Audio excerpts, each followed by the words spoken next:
안녕하십니까. 광주 바로병원 정형외과 원장 강정훈입니다.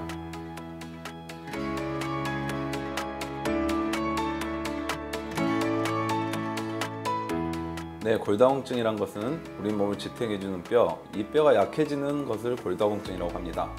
나이가 들면서 뼈의 골량이 점점 빠져나가면서 생기게 됩니다. 그렇게 되면 뼈의 단단함, 견고함이 약해지게 되고 작은 충격에도 뼈가 골절되기 쉬워집니다. 특히 여성의 경우 폐경이 되고 여성 호르몬이 줄어들면서 뼈가 급격하게 약해지는 양상을 보입니다. 뼈가 약해지고 골절 위험률이 증가하는 것, 그것을 통틀어서 골다공증이라고 합니다.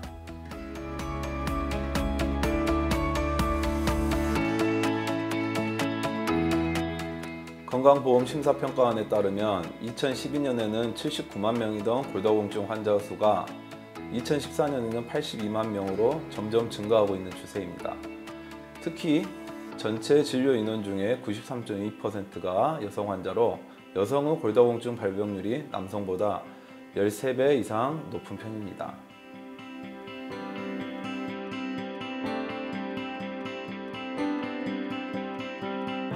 골다공증 위험인자를 갖고 있다면 정기적으로 골밀도 검사를 진행하는 것이 바람직합니다. 골밀도 검사가 필요한 대상은 65세 이상의 여성, 70세 이상의 남성, 저체중인 여성, 고위험 약제를 복용하는 폐경 이행기의 여성, 50세 이후에 골절된 경험이 있는 성인, 골다공증을 유발하는 질병을 앓거나 약제를 복용하고 있는 경우, 여성 호르몬 치료를 중단한 폐경 여성은 골밀도 검사를 통해 골다공증을 확인해 볼 필요가 있습니다. 우리 병원에서는 정확한 골다공증을 진단을 위해 골밀도 검사를 진행하고 있습니다.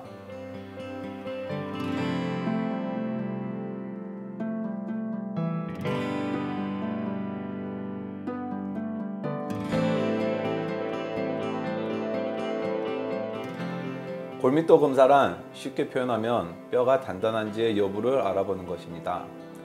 인체 특정 부위, 예를 들어 요추, 대퇴부의 뼈의 골밀도 지표를 측정해 정상인의 골밀도와 비교하여 뼈의 양이 얼마나 감소, 증가되었는지를 평가하는 것입니다. 골밀도 측정 결과는 T값이라고 해서 T값이 -1 이상이면 정상, -2.5 이하면 골다공증이라고 진단하게 됩니다.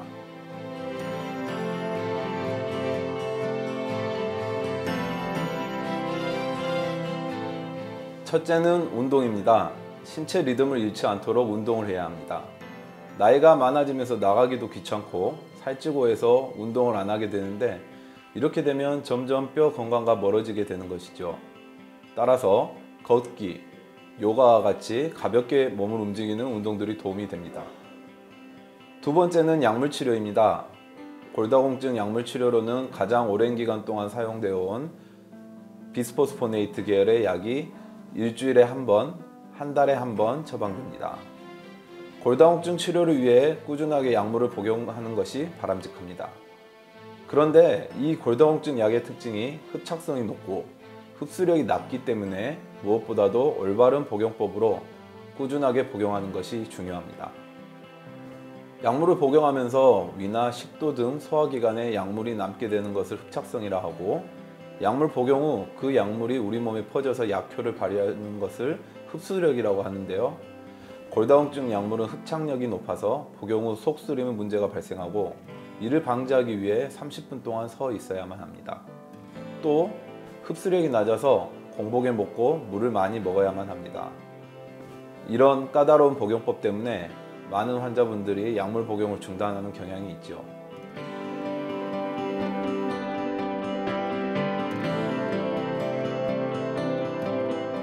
첫 번째로 정제 복용법을 따르기 어려운 환자들에게는 주사요법이 추천될 수 있습니다. 골다공증 치료를 위한 주사는 3개월에 한 번 또는 1년에 한 번 투여하게 됩니다. 약물 복용에 비해 까다로운 복용법이 없고 투여 주기가 길어 치료 수능도를 높일 수 있습니다. 또한 위장관 장애가 없다는 장점이 있습니다. 두 번째로는 약물 복용 시에 일주일에 한 번 먹던 것을 한 달에 한 번으로 복용 주기를 늘리다든지, 혹은 약물 복용 시 나타나는 부작용, 예를 들어 속쓰림이나 위궤양 같은 소화관 부작용을 최소화시킨 약들을 추천해 드릴 수 있겠습니다.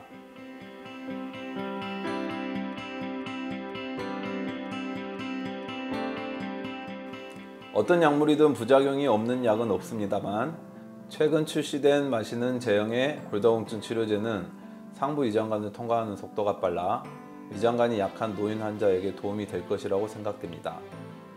복용 후 30분 동안 서 있어야만 하는 문제점 또한 감소시킬 수 있습니다. 골절이 되고 이 병을 알게 되었을 때는 너무 늦습니다. 일단 폐경이 진행된 여성이라면 골밀도 검사 측정을 권해드립니다. 적극적인 치료를 통해 골절 자체를 방지해서 건강한 100세를 맞이하도록 합시다. 감사합니다.